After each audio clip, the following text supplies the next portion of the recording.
Eu continuo a achar que a ferramenta mais importante é esta. A máquina só trabalha e só faz aquilo que tu disseste para fazer. A produção manda-te um filme, ou um argumento para tu leres, um trailer, e às vezes é mais complicado, porque não existem fotografias, não existe nada. Então tens de trabalhar muito os conceitos do filme, tens de trabalhar a mensagem do filme, tens de trabalhar um ou outro momento que consigas recriar sem fotografias de atores, sem fotografias de cenários, nem nada disso. E isso é complicado. E ao mesmo tempo é libertador porque permite então fazer aquilo que tu entendes.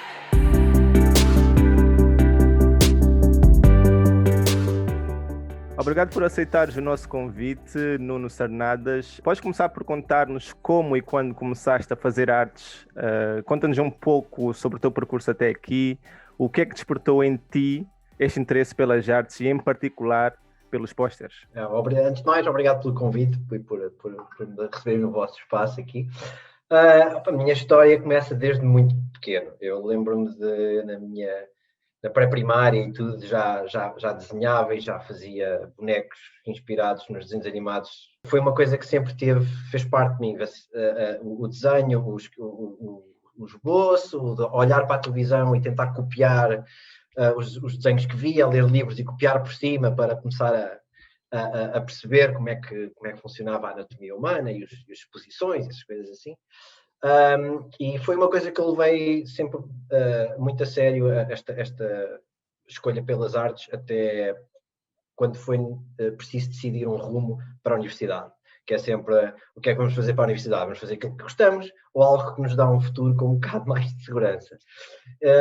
Para mal dos meus pecados, escolhi a da segurança, optei por uma licenciatura em Engenharia Civil, eu sou um engenheiro civil licenciado, e exerci durante 10 anos. Durante esses 10 anos permitiu-me, felizmente por causa desse mesmo retorno financeiro, construir uma vida estável, sem me preocupar, tinha um ordenado fixo, tinha um trabalho que era bem remunerado, mas sempre com as artes pós-laboral, sempre investir em aprender tutoriais e coisas do género, para perceber a arte digital, que era uma coisa que começava a despertar o meu interesse. E basicamente eu comecei por fazer arte para os lançamentos das minhas bandas, porque eu tive várias bandas ao longo do meu tempo. Eu sou muito apegado à música, foi uma coisa que também sempre teve comigo. E quando comecei a arranjar bandas, vamos lançar um EP, vamos lançar um disco. Quem é que faz a capa? Eu faço a capa, que eu sei fazer umas coisas. Então começava a fazer nesse sentido. Os posters alternativos aparecem, eu lembro-me que foi mais ou menos em 2012, foi uma atividade de uma associação de Leiria que promoveu 5 artistas de Leiria criarem um póster alternativo para um filme. E foi o meu primeiro póster, foi esse, criei um filme para estrelas. E nessa altura descobri toda a comunidade dos pósteres alternativos que existia. Na altura, a AMP, o Alternative Movie Posters, era o maior site penso que nessa altura já existia, se a minha mãe não tem erro.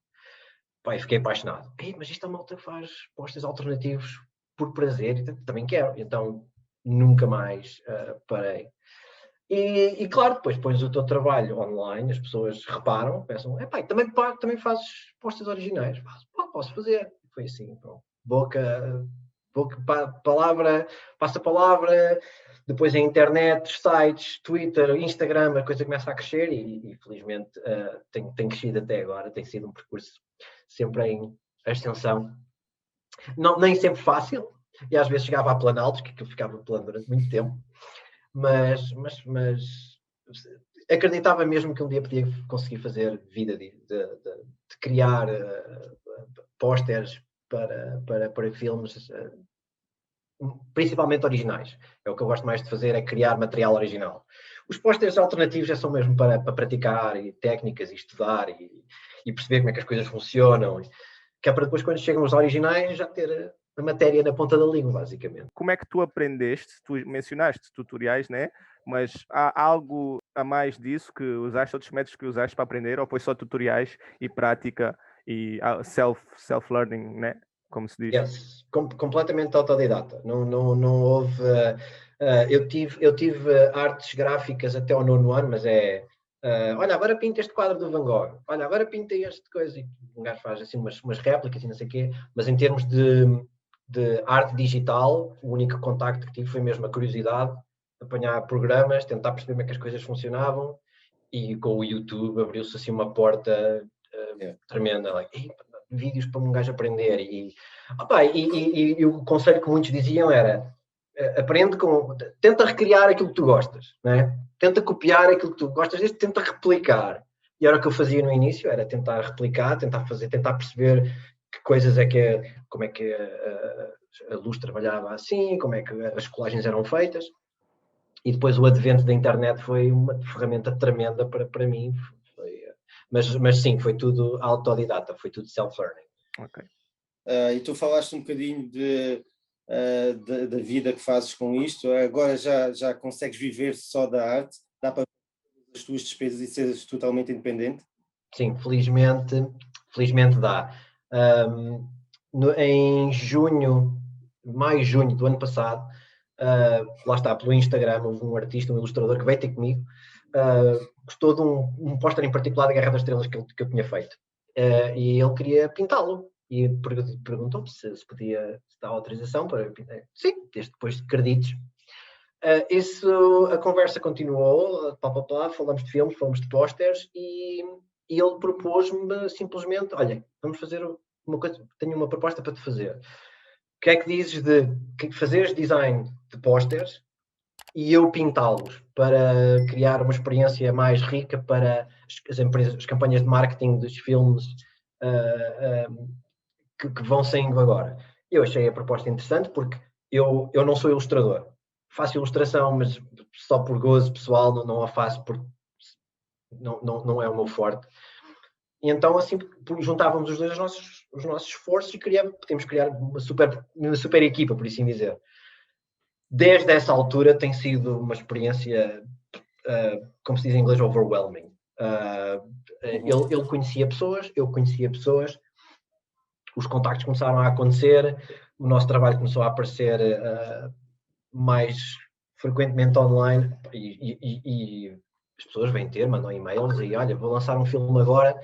Eu faço assim, vi o vosso filme. O nosso cartão de visita foi aquele póster do Devil to Pay. Muitos vêm ter connosco a perguntar: foram vocês que fizeram este póster? Também queremos um para nós. E tem sido muito bom. Surpreendentemente, nesta altura de Covid, em que os cinemas estão fechados e as máquinas de marketing estão relativamente paradas, agora já começam a acordar, mas na altura estavam paradas, e havia pessoas a querer investir e a querer um póster para um filme, que é uma coisa interessante, porque os pósteres continuam a ser, não é? É o primeiro contacto que tens com um filme, é um póster. Olha, o novo póster, antes de trailers, antes de teasers, é um póster. Eu acho isso interessante e as pessoas continuaram a querer fazê-los para os projetos que tinham parado. Olha, estão parados, mas vamos fazendo o póster. Sim, infelizmente o retorno financeiro já começa a ser suficiente para pagar as contas e a comida dos animais de estimação e essas coisas. Ok, e já que tocaste nisso, Nuno, relativamente ao póster ainda ser o primeiro impacto, não é? Relativamente a um filme ou uma série, tu achas que as pessoas ainda ganham essa curiosidade logo através do póster? Achas que faz a diferença termos um póster chamativo logo de início? Ou achas que isso é algo que as pessoas não dão conta, que tem tanto impacto assim? A minha opinião é um bocado suspeita porque eu sou artista e então para mim o póster é importantíssimo como primeiro contacto para um filme. Porque vamos supor, por exemplo, para um filme do Homem-Aranha. O póster revela-te se calhar o fato que ele vai usar, revela-te o tom do filme, pode revelar o tom do filme. Eu acho importante, eu acho muito importante. E acho que as pessoas notam isso. Acho que as pessoas dão a devida importância a um póster. E achas que o oposto também acontece? Achas que existe algum filme em particular que o póster possa ter prejudicado na promoção do filme, por exemplo? Isso é uma pergunta interessante.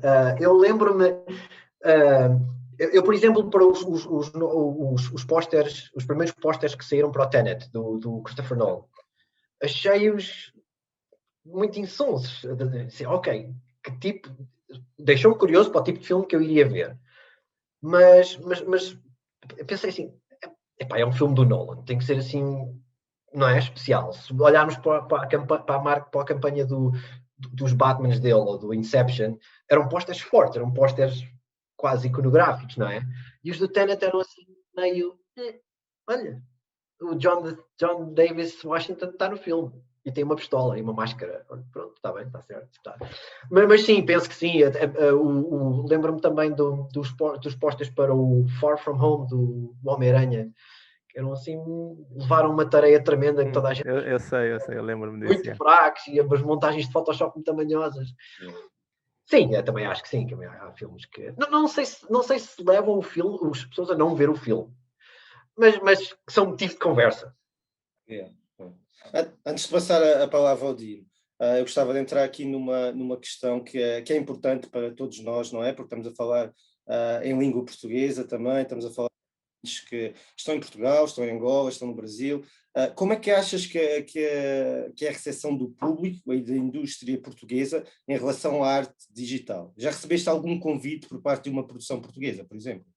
Já, curiosamente já. É recente, não estou autorizado a falar por causa de non-disclosure agreements, mas sim, tive um convite de uma produção portuguesa, bastante boa, por sinal. Eu tive acesso ao filme para poder construir o póster e é bastante bom. Bastante bom. E gostava de ter mais oportunidades de criar para cinema português. Acho que há produções portuguesas de qualidade que merecem, não digo necessariamente que seja eu a fazer, mas eu gostava de poder fazer, dar o meu toque a filmes de origem portuguesa, sim. Em relação à recepção do público ao artista, tu achas que é boa? Tu achas que, por exemplo, o público americano recebe melhor? Que eu tenho a impressão que sim, estás a ver que os artistas digitais, aqui em Portugal não recebem assim tanto carinho do público português, mas não sei, o que é que tu tens a dizer sobre isso? Sim, eu tenho mais feedback de público internacional. Quando disseste os artistas digitais, eu acho que os artistas em geral, em Portugal, são assim um bocadinho postos na borda do prato. Tipo, cultura, és ator, mas o que é que fazes a sério? Qual é o teu emprego a sério? Não é o que nós ouvimos muitas vezes quando dizemos que somos ou pintores, ou escultores, ou atores. Mas o que é que tu fazes a sério? És o quê? Não, é a minha profissão, é isso. Por isso, sim, eu penso que ainda a recepção do público português a artistas, e nomeadamente de artistas digitais desta área, ainda é só quase porque é preciso, não é? Porque é preciso pôr um póster, porque é preciso fazer qualquer coisa. E é assim uma coisa mesmo que não é muito levada tão como deveria ser. Internacionalmente, especialmente a indústria norte-americana, aposta forte. E investem postas, fazem 500 postas para um filme. Em Portugal fazes um, fazes dois, e é porque tem que ser. Mas gostava de ver as mentalidades mudar. Não sei se isso vai acontecer na minha geração ou na próxima, mas sim, gostava de ver. Não creio que tenha a recepção que devo. Queres contar-nos um pouco acerca do teu processo de criação? Como é que encaras a temida tela branca todos os dias e como te inspiras para começar a criar algo? Tenho duas vertentes. Portanto, posso começar por falar da fan art, dos posters alternativos. Como normalmente faço de material que já existe e que eu conheço bem, é mais fácil. Existem muitas imagens, muitas assets, muitas fotografias para onde posso pegar e manipular. Normalmente crio conceitos baseado no que existe, porque é muito difícil criar um conceito e depois andares à procura das fotografias para poder fazer a montagem e depois não encontras, é frustrante. Então eu prefiro, ok, quero fazer um póster, lá está, vamos supor do Iron Man. Vamos procurar o que é que existe. Depois de ter as coisas, olha, vou ver o que é que posso fazer com isto. É um processo engraçado, mas pode ser muito frustrante, porque depois lá está, o material disponível pode ser muito limitado e já cheguei a abandonar porque não conseguia fazer nada que como é que eu ia dizer, que me motivasse a continuar. Para os filmes originais é mais interessante porque não há nada, não é? Não há nada. E então a produção manda-te um filme ou um argumento para tu leres, para um trailer, ou o que quer que exista. E às vezes é mais complicado, porque não existem fotografias, não existe nada. Então tens de trabalhar muito os conceitos do filme. Tens de trabalhar a mensagem do filme. Tens de trabalhar um ou outro momento que consigas recriar sem fotografias de atores, sem fotografias de cenários, nem nada disso. E isso é complicado. E ao mesmo tempo é libertador porque permite então fazer aquilo que tu entendes, que tu queres. Eu gosto desse processo. A tela branca assusta-me sempre. Sempre. Seja com material original, seja com material de postos alternativos, de fan art, assusta sempre. Mas o material original é sempre um bocadinho mais aliciante. E mais fácil, acho eu. Não sei se faz muito sentido, mas é mais fácil para mim. Se calhar porque não tens expectativas, se calhar porque não tens... olha, se não fizer o Iron Man com esta armadura, se calhar a malta não vai gostar tanto do póster.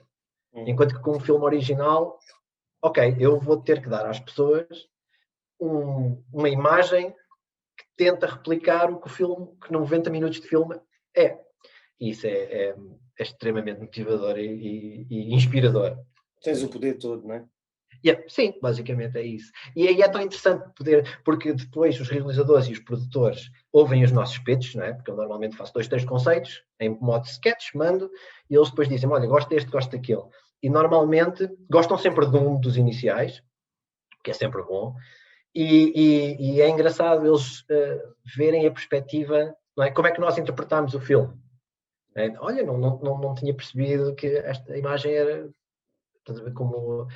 E isso, quando acontece, é mágico, se calhar, é muito, mas é um facto, é bom.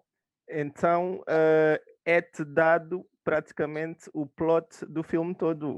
Os produtores não são assim tão, digamos, strict nesse aspecto, e eles, né, dão-te o plot do filme para tu teres asas à imaginação, né? Sim, normalmente, eu gosto sempre de ver o filme, porque eu já tenho trabalhado com argumentos, mandam-me os argumentos, e apesar de ser uma experiência engraçada ler um argumento, há muitas coisas que te escapam. Escapam-te o tom, a fotografia, a música. Entendes? As imagens, muitas vezes, leres descrito uma ação, pode ser retratada em filme de tantas maneiras, não é? E ver o filme, ou pelo menos um trailer para perceberes o tom, para mim é mais importante. E normalmente enviam-me, sejam rough cuts, sejam final cuts, mandam, quando podem, enviam-me o filme. Claro que sempre com... Isto é segredo, não podes mostrar a ninguém, porque o filme vai ser lançado daqui a tantos meses, mas temos tido a sorte de nos mandarem os screeners dos filmes para poder ver. Então, no que toca a prazo, é algo que tens um prazo, pronto, bom, né? Não é algo assim muito apertado. Geralmente, como já recebes o rough cut. Sim, felizmente tenho tido tempo para poder trabalhar os pósteres com calma e, como eu disse, eu não preciso de muito tempo, por isso é um bocadinho indiferente. Mas como agora, por exemplo, trabalho com um ilustrador, que esse processo sim demora muito mais tempo, então temos que jogar com isso. Então quanto mais depressa eu fizer o meu trabalho, mais tempo sobra para ele poder investir e pintar com mais rigor e com mais atenção. Mas sim, temos tempo. Normalmente são meses que nós recebemos os filmes com antecedência. Já aconteceu, preciso de um póster para daqui a 2 dias. Já aconteceu. Fizeste? É uma experiência, estás aqui a trabalhar com uma pressão e a mandar revisões e olha, altera isto, altera aquilo, assim com e-mails até às 2 da manhã e acordas às 5 da manhã com 7 e-mails de pessoas diferentes a dizer muda-me isto, muda-me aquilo e podes mudar.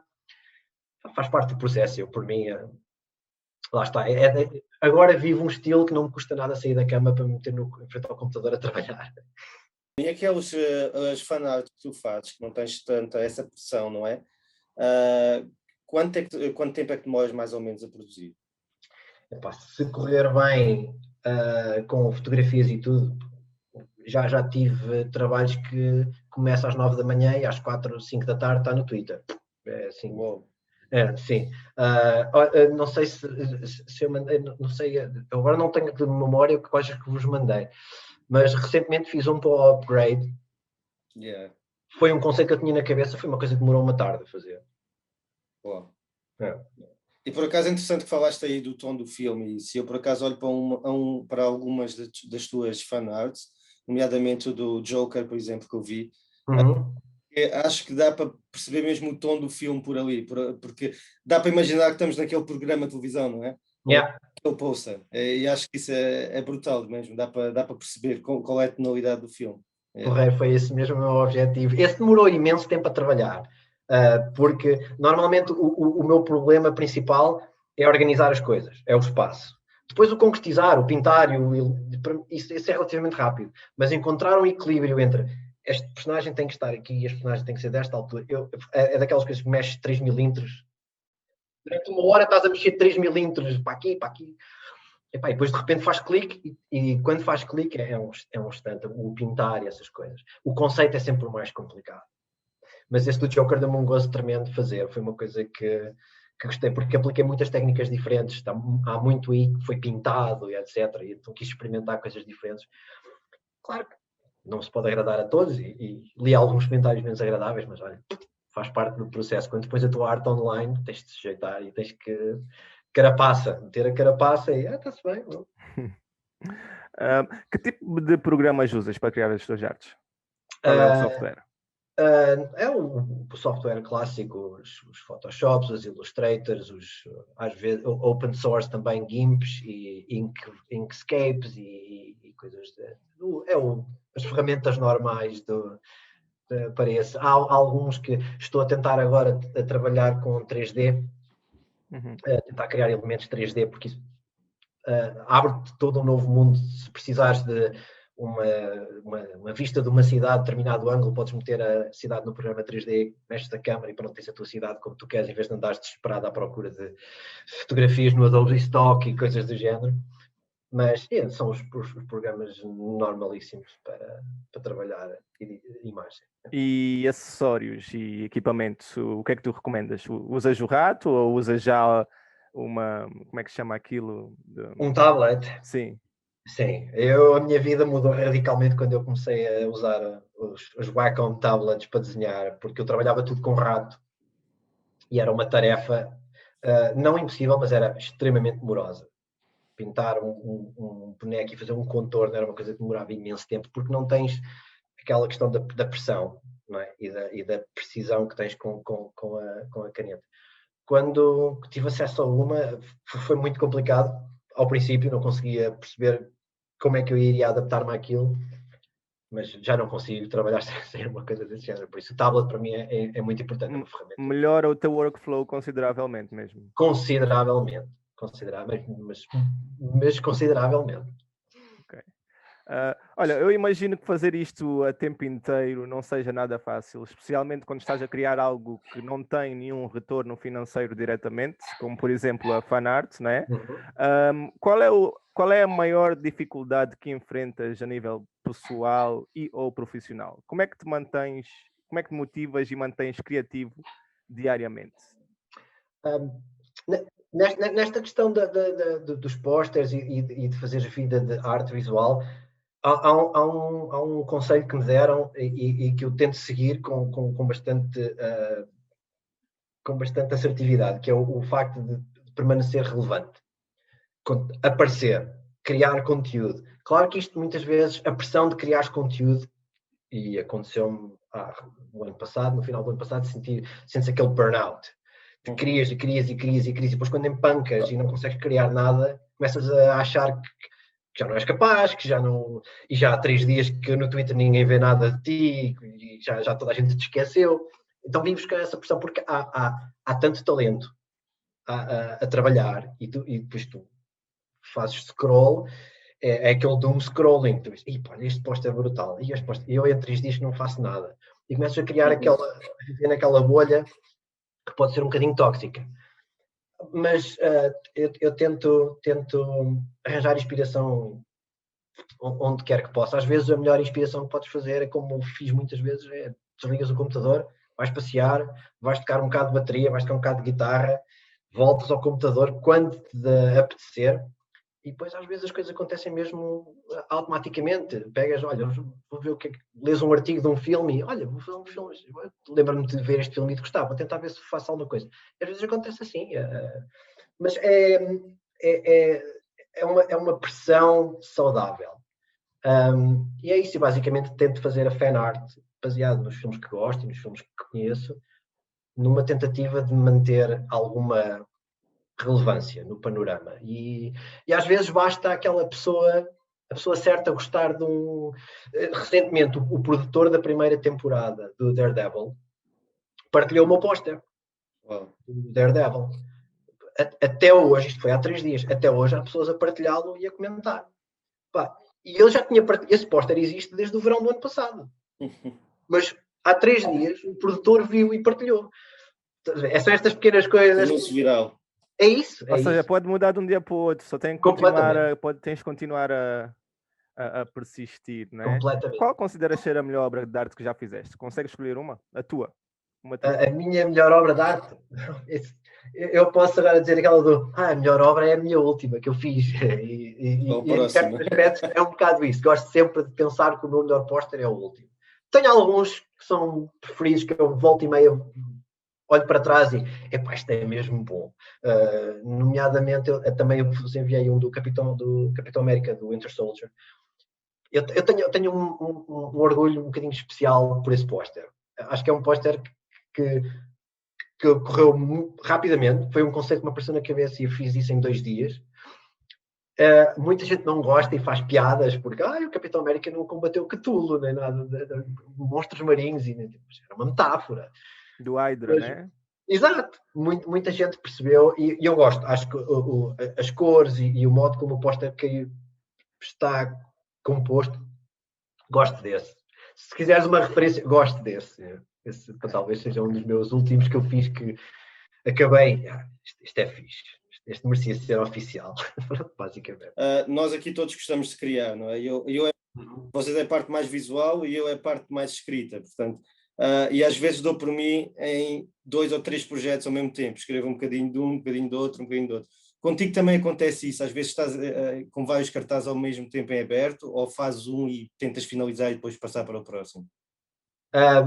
Acontece, a principal razão pela qual acontece estar em vários projetos ao mesmo tempo é aquela espera pelo client feedback, né? Pelo feedback. Fazes uma versão, mandas e depois não podes ficar à espera porque às vezes demora 2, 3 dias a responder, então eu não posso perder tempo, tenho que me meter noutro e faço. Pessoalmente, prefiro começar e acabar. Prefiro receber um briefing, fazer os conceitos, fazer o póster e siga, está feito. Com a fanart é assim, não consigo deixar 2, 3 pósteres alternativos a meio. Os fanarts faço-os de ponta a ponta.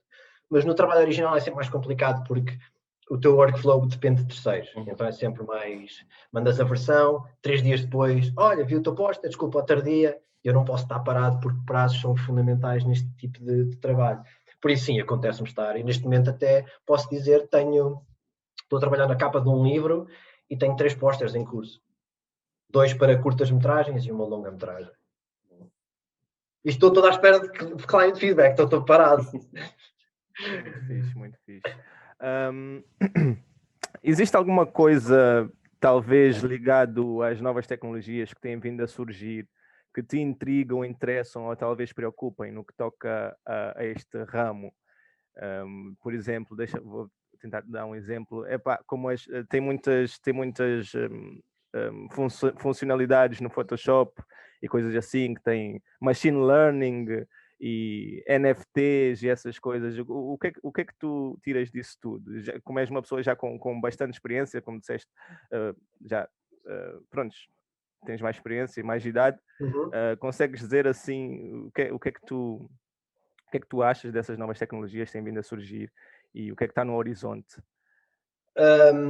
Em termos de AI eu sei que, por exemplo, a Adobe lançou recorrentemente faz updates às ferramentas do Photoshop. Eu vi um vídeo que explicava as novas funcionalidades. Eu não tenho essa versão, mas há funcionalidades que são quase assustadoras, que fazem quase o trabalho todo, o trabalho sujo de edição e de montagem das imagens. Eu continuo a achar que a ferramenta mais importante é esta. A máquina só trabalha e só faz aquilo que tu disseste para fazer. Faz-te um gajo que está a sério sorrir e põe... Mas se tu não tiveres essa visão para dizer, ele precisa de estar a sorrir aqui, não é? A ferramenta não te vai decidir isso por ti. Relativamente aos NFTs, é o tema da atualidade, não é? Toda a gente, a comunidade artística está dividida, e eu estou um bocadinho ainda no meio, a ver por onde é que pende. Porque, curiosamente, os artistas mais tradicionais resolveram pegar nos NFTs e demonizar toda essa atividade, mas não por causa da questão ecológica. Eu sou um pró-ambientalista, o ambiente para mim, reciclagem, essas coisas todas, e a pegada ecológica é importante. E percebo as preocupações. Mas, ao mesmo tempo, não posso deixar de pensar na hipocrisia que existe. Porque, não fazes NFTs, mas se calhar faz outras coisas. Se calhar, tipo, imprimir um póster e fazê-lo viajar do Reino Unido para os Estados Unidos, se calhar deixa uma pegada ecológica considerável. E quando tu vês, eu tenho artistas que sigo no Twitter que pagaram dívidas, não é? e pagaram a resto da casa e que viveram sempre com dificuldades financeiras, a ficarem felizes por verem a vida resolvida com o trabalho que gostam de fazer, com a questão artística. Quem sou eu para censurar, não é? Estão a fazer o que gostam, alguém lhes está a pagar. Se é...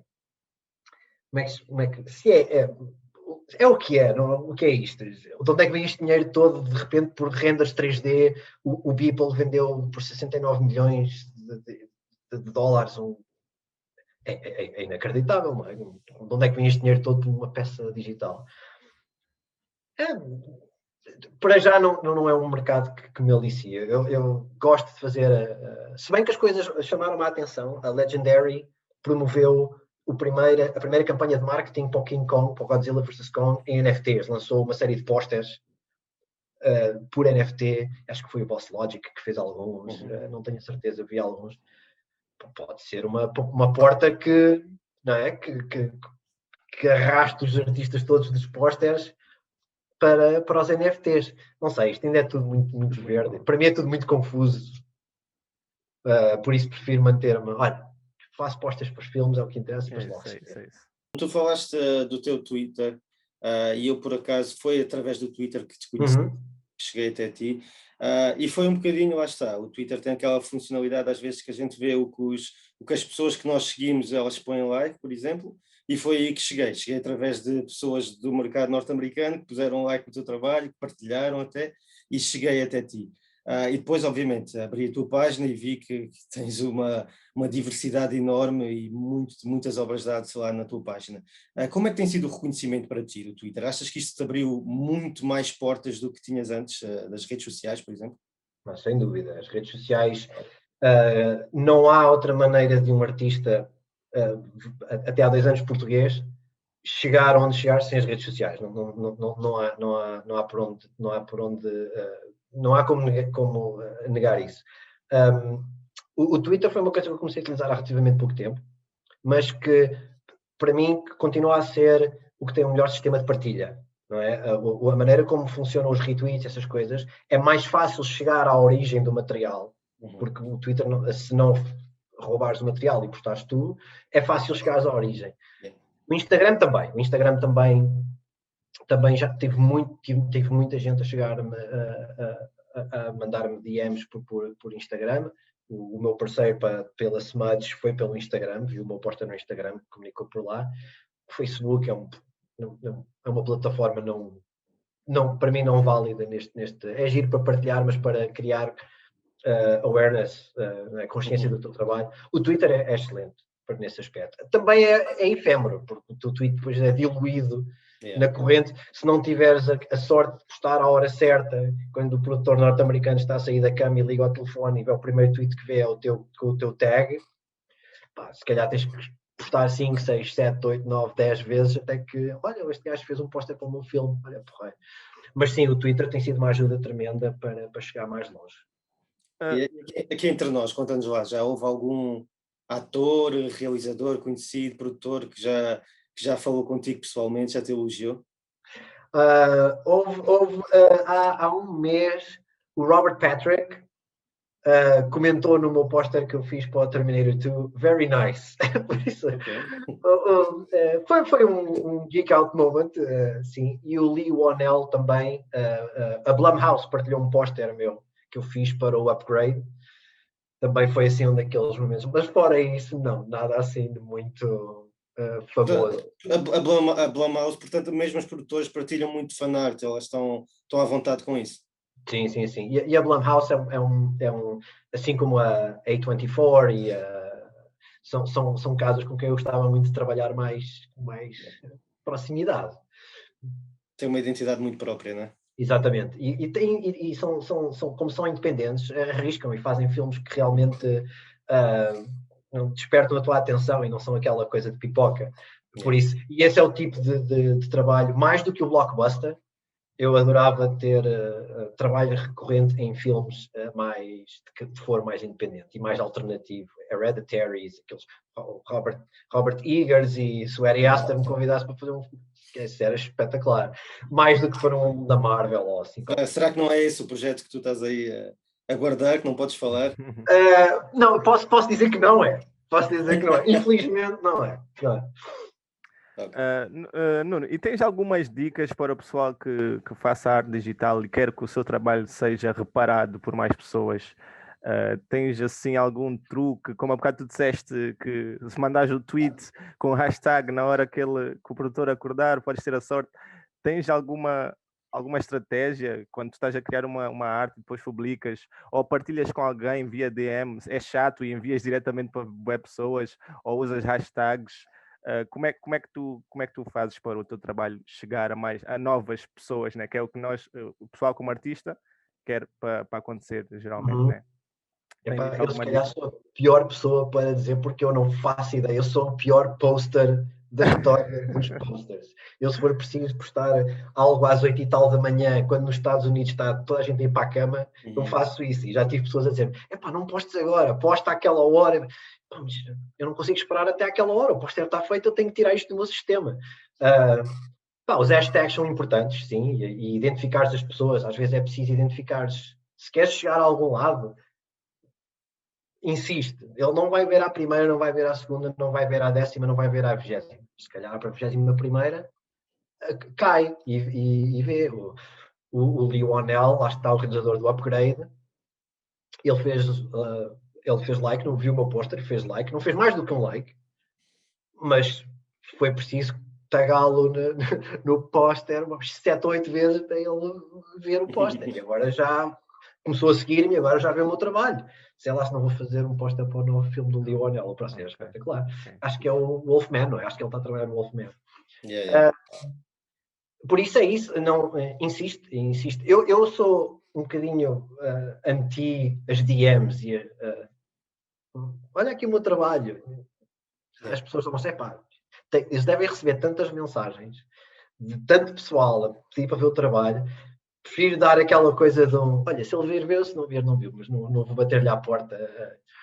Mas isso é uma questão pessoal, depende da personalidade de cada um. Se tiverem a fibra para ir puxar a manga do casaco ao Steven Spielberg, olha aqui o póster que eu fiz para o Resgate Solar Ryan.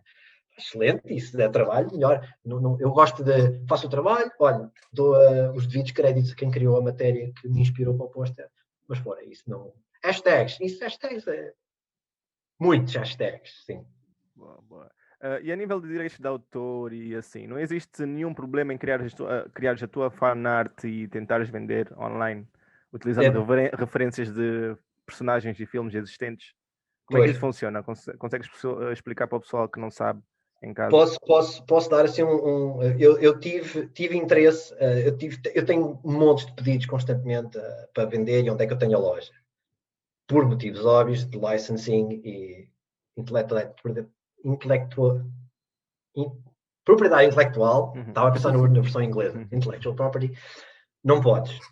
Pura e simplesmente, quer dizer, há malta que vende, mas é à revelia e depois recebem cease and desist e têm que tirar o material todo online. Eu prefiro não fazer. Faço porque é gozo pessoal, faço para praticar, para pôr o meu trabalho na rua, para as pessoas poderem ver, mas não arrisco a ter a Disney e a sua. Eles não vão mandar a legião de advogados porque eu fiz um póster do Homem-Aranha. Mas prefiro não arriscar, percebes? Não, tá bom. Se a Disney um dia quiser um póster meu porque gostam desses, melhor. Mas não, prefiro.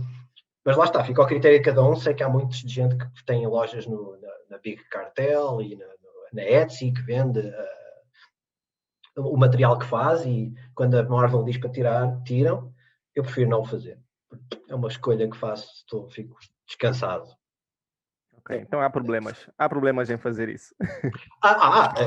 Na legalidade, a fanart não há, podes fazer, é o que eles chamam de fair use. Se for para ti, sem tirar lucros disso, se for só por uma questão de entretenimento, por assim dizer, eles não vão fazer nada, não estás a fazer dinheiro com nada disso, nem estás a dizer que a propriedade é tua, estás a dizer que é um póster da Marvel, da Disney, de Star Wars, ou algo do género. Se tentares fazer dinheiro sem o licensing, há problemas, sim, óbvio. Então diz-me lá, relativamente às fanarts, que dividendos financeiros é que tu acabas por tirar? Consegues tirar? Zero. Zero? Nada. Zero.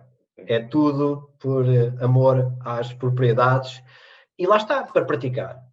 Porque as composições e design de um póster requer alguma prática. Tens de estar constantemente a tentar perceber como é que as coisas funcionam e depois vês um tutorial no Photoshop ou no Illustrator ou whatever, como tratar luz. E olha, isto é uma técnica porreira. E vais e aplicas num poster, em vez de estás a esperar para praticares em trabalho que realmente é importante e original, não é? Praticas naquilo que é para queimar, basicamente, não é? Que é as fanarts. E só me têm ajudado. Chama a atenção de muita gente, não é? Exatamente. E mais se fizeres postas para propriedades que são grandes, que têm uma fanbase boa, sim, chegas mais longe, porque mais gente partilha, mais gente fala sobre bem ou mal, falam de ti, não é?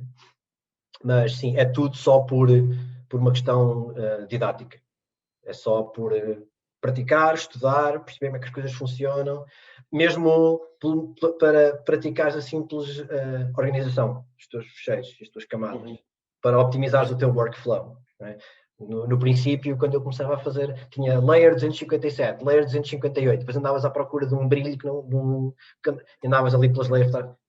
Com o tempo, crias pastas, agrupas tudo direitinho, quando queres editar alguma coisa. E isso foi um processo que demorou tempo, que levou tempo e que leva prática. E é para isso que esses fanarts servem, para mim, pelo menos. Relativamente a uma série que eu gostei bastante quando estive a ver o teu Twitter, é a série relativamente aos Oscars, que eu sei também para edições anteriores. É especial, é um bocado diferente, porque consegue-se perceber que é um bocadinho, talvez minimalista, na forma como o cartaz é feito, não tem muitas personagens lá, não é nada disso. Tem os Oscars em grande plano e depois, por exemplo, uma figura relativamente ao filme. Como é que tu sentes a aceitação relativamente a isso? E o que é que tu preferes? Preferes fazer esse tipo de posters com menos informação ou preferes fazer o poster tipo o do Joker, que já falamos, por exemplo, ou o do Captain America, não é? Que tu tens informação. O que é que tu preferes? Eu dependo um bocadinho do que é que, lá está, do que é que o tipo de filme com o qual estou a trabalhar. Eu, pessoalmente, quando comecei a fazer apostas alternativos, eu gostava da imagem. Uma simples imagem que tentasse de um momento forte, de um momento chave, de uma metáfora que acontece no filme e tu tentas recriar a metáfora. Para mim, esses são os mais interessantes. A composição é divertida de fazer. Quando tentares meter 7 ou 8 personagens com um cenário maluco e luzes, é giro e cria um processo depois no fim, passas aqueles filtros todos por cima e aquilo fica tudo com um ar todo profissional e quando a composição resulta, é forte quando tens aquelas imagens todas. Eu sempre gostei do póster com uma imagem, com algo que tu olhes, percebes perfeitamente o que está a acontecer, e depois se olhares com mais atenção vais apanhar outros pequenos pormenores. Esse é o tipo de póster que eu gosto mais. Os blockbusters também é engraçado. Mas, por exemplo, esse póster do Devil to Pay, lá está, é inspirado numa história que a personagem principal conta ao filho. Aos 10 minutos de filme, ela conta uma parábola de Cristo ao filho dela, e eu fiquei logo com aquela. Um póster com esta história era brutal. E falando com o realizador, chegámos a esse conceito. E é um póster que eu tenho muito orgulho de. Acho que a pintura que depois o meu colega fez por cima ficou excelente. E é um póster que eu tenho bastante orgulho de ter conseguido, porque é esse mesmo tipo de póster que eu gosto. É só uma mensagem, uma imagem forte.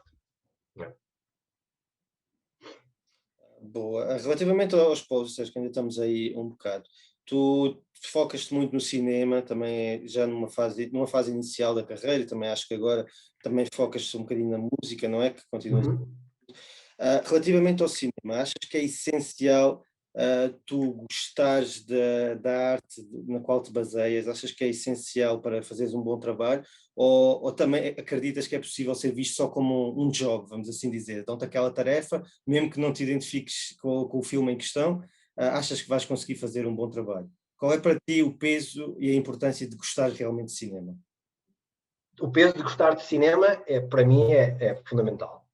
Eu adoro cinema desde miúdo, é uma paixão que vivo com bastante intensidade, e acho que pode não ser essencial, mas eu acho que reflete no teu trabalho, se gostas ou não realmente de cinema. Porque se realmente gostas de cinema, percebes o como captar uma determinada imagem, uma determinada emoção, etc. Porque é isso, o cinema é muito é imagem, não é? Tu podes ter, eu lembro-me, por exemplo, aquela cena do Dark Knight em que o Joker vai de carro com a cabeça e não há uma palavra, é só uma imagem. Até o Nolan tira o som.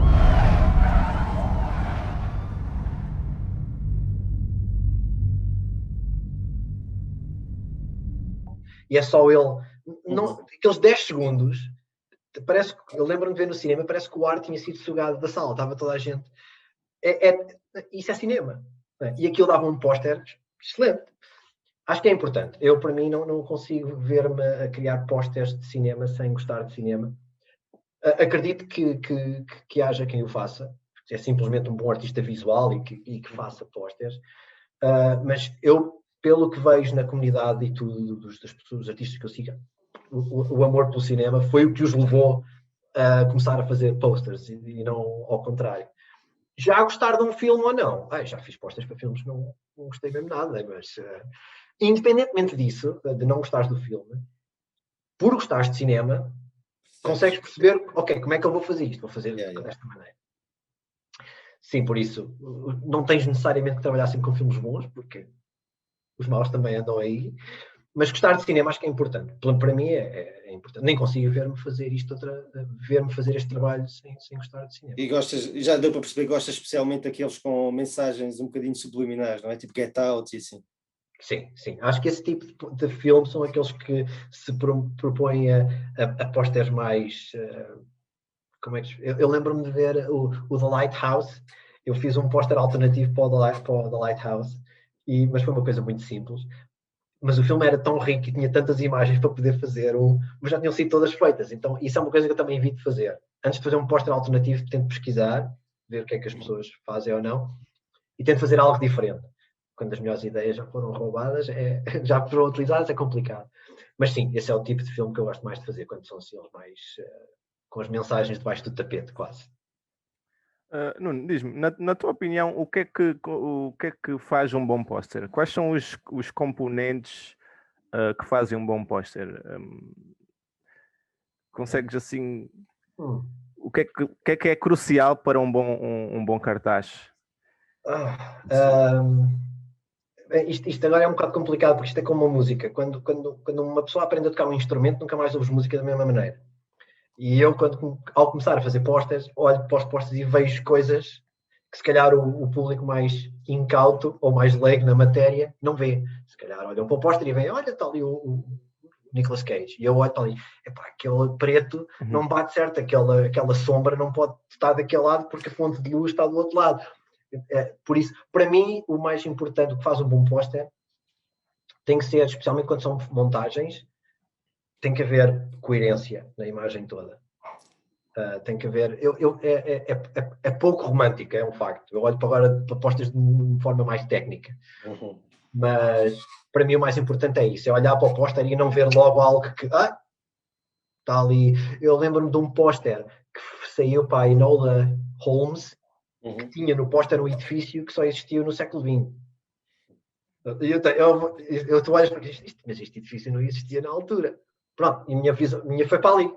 Se calhar pouca gente reparou nisso, mas eu vejo o aspecto técnico e pouco romântico, é certo, mas para mim o bom póster é esse, é aquele que consegue ser coerente e coeso na imagem.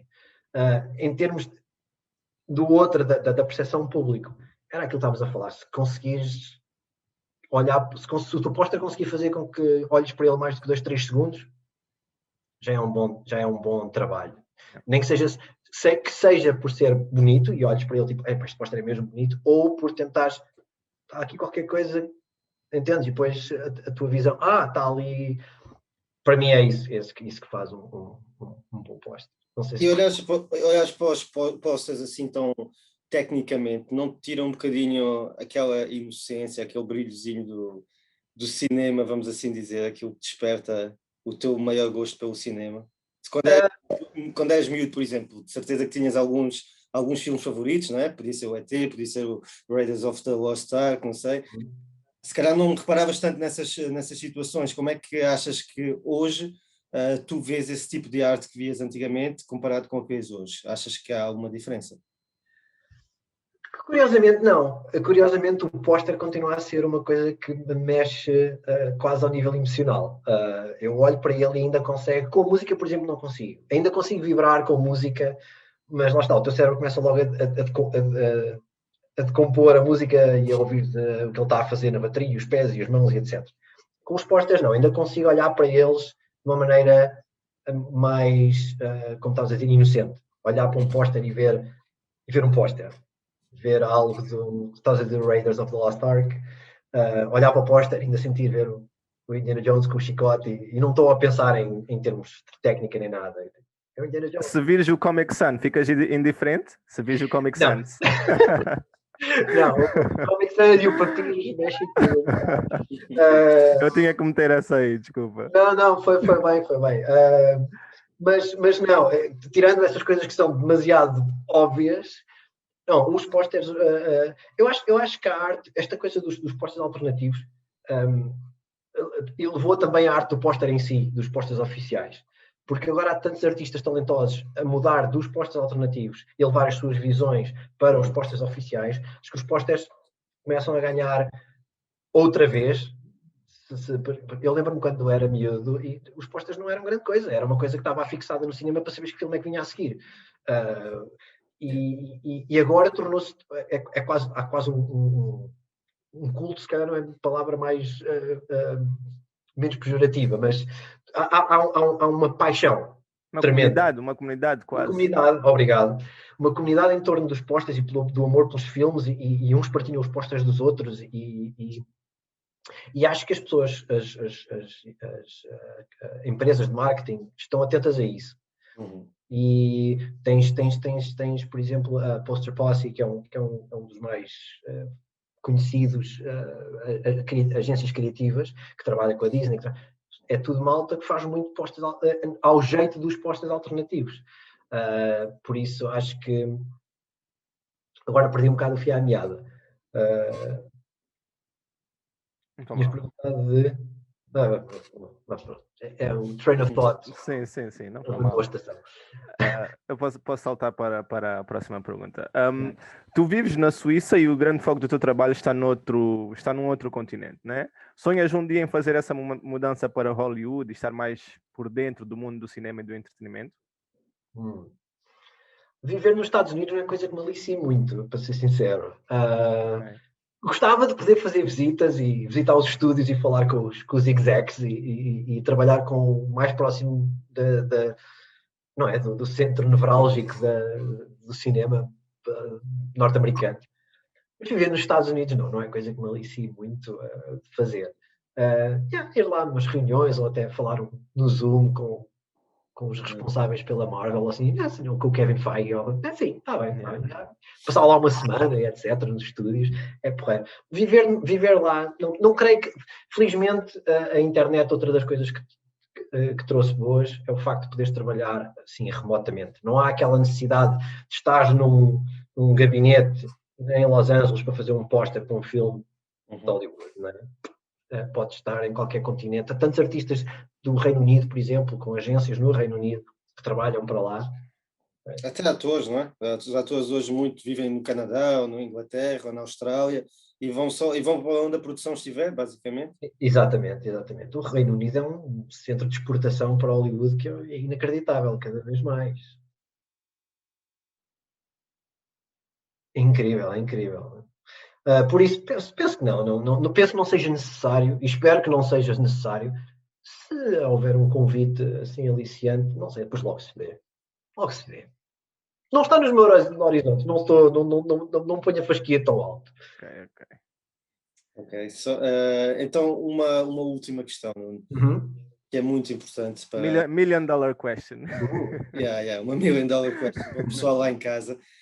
Quais são os teus conselhos para o pessoal que faz disto hobby, não é, hoje? Que está a começar, digamos assim, que ainda tem que tomar aquela decisão como tu tomaste na carreira, sigo o meu sonho, ou sigo aquilo que me vai dar dinheiro para a entrada para a faculdade. Quais são os teus conselhos para eles, para que eles possam fazer do seu hobby a sua profissão?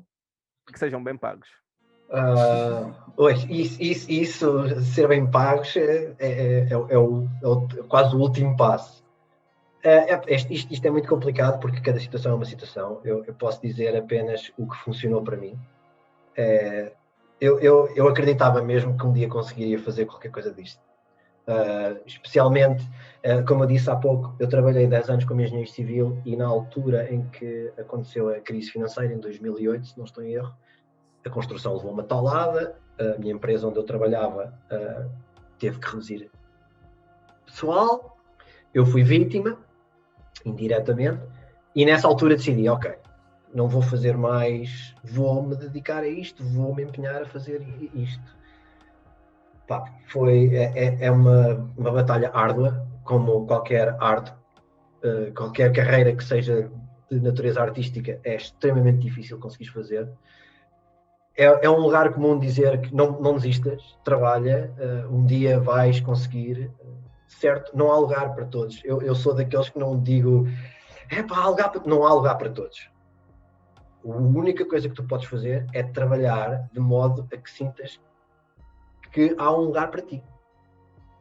E a única maneira de fazer isso é what's the only way to Carnegie Hall? It's practice, não é? Praticar muito, copia pelos melhores quando estás a começar, pega num póster de um artista que tu admires, tenta perceber bem o que ele fez, o que é que ele utilizou, tenta fazer melhor, tenta fazer a tua ideia, tenta criar, às vezes as pessoas tentam criar uma voz só delas logo de início. Isso é demasiado. A tua voz vai aparecer com o tempo que levares a aprender, a dominar as coisas e a perceberes que eu gosto de fazer isto desta maneira. É extremamente importante praticar muito. Acho que sim. Tal como na música, por exemplo, toda a gente dizia there's no shortcuts, não há atalhos. Para aprenderes a tocar qualquer coisa a 220 BPM, tens que começar por 60 e ir subindo. Com a arte visual é um bocado isso. Tens que educar o teu cérebro, educar os teus olhos, a ler, a aprender, tutoriais. A internet é um poço de informação sem fundo. É isso, pratiquem muito e se realmente sentem que querem isso, que querem fazer, pode ser que tenham um dia sorte e como eu é coisa que nunca vou ter é como garantida esta sorte. Não é por agora estar onde estou que não é nada, basicamente. Não vou parar de fazer fan art, que é uma coisa que eu gosto de fazer, que é uma coisa que me permite evoluir como artista, de seres mais rápido, nem que seja só seres mais rápido a fazer alguma coisa. Tão simples quanto isso. Em vez de demorar 3 horas a fazer um corte de uma fotografia, não fazes em 10. Mas é por praticares, é por perceberes como é que as ferramentas funcionam. Por isso é isso. Pá, mesmo que não queiram fazer vida disso, se gostam, pratiquem, façam. Se depois virem que as coisas começam a andar num rumo, não desistam e mostrem o trabalho. Bom ou mau, se calhar há um artista que vos vai dar um bom feedback, vai-vos dar um rumo e dicas para, olha, faz assim, faz assado. Eu ainda fico um bocado starstruck quando vêm ter comigo a perguntar, epá, dás-me umas dicas, como é que tu fizeste isto, como é que fizeste aquilo. Tipo, na minha opinião, eu sou um Zé Nabo na Suíça que faz posters, quem sou eu para te dar dicas? Mas o facto é que chegas a um patamar em que as pessoas começam a olhar para ti como uma referência, não é? E tive a sorte de ter pessoas do meu lado que me apoiavam e que me ajudaram quando precisei, porque lá está, para dedicares tempo a fazer uma coisa bem, tens que ser, como é que se diz, cometido, não é? E como o Schwarzenegger dizia, a partir do momento em que arranjas um plano B, o teu plano A não se vai concretizar, porque tens o teu plano B em mente. Eu passei a vida com plano B. E a mudança para aqui, para a Suíça, foi decidir que o meu plano A era o único. E felizmente tive uma namorada que me apoiou incondicionalmente, que me deu força, que me ajudou a fazer as coisas, que me permitiu sentar 8 horas ou 9 horas por dia ao computador a fazer postas de super-heróis para poder praticar, por dinheiro nenhum, que é a parte complicada, mas felizmente permitiu-me abrir portas e ser visto por outras pessoas, que é estrelinha de campeão também, não há hipótese de contornar isso. É o tal tweet na altura certa, com o póster certo. A única coisa que podes fazer é pôr-te na rua, mostrar-te, apareceres. E aparecer hoje em dia, se não tiveres Facebook, não existes, não é? Basicamente. Por isso, é o único conselho que posso dar. Não é grande conselho, é lugar comum, é fortune cookie, mas é a única coisa que posso dizer, é baseado na minha experiência pessoal. Ok, Nuno, mais uma vez, muito obrigado por teres aceito o convite. Foi um prazer estar aqui a falar contigo e muito obrigado mesmo. Não, obrigado pelo convite e por me darem a oportunidade de falar um bocadinho, talvez até extensivamente. Às vezes quando ligo o motor isto vai em relentinho até aos 100, mas foi um prazer. Obrigado por esta oportunidade. Obrigado, nós.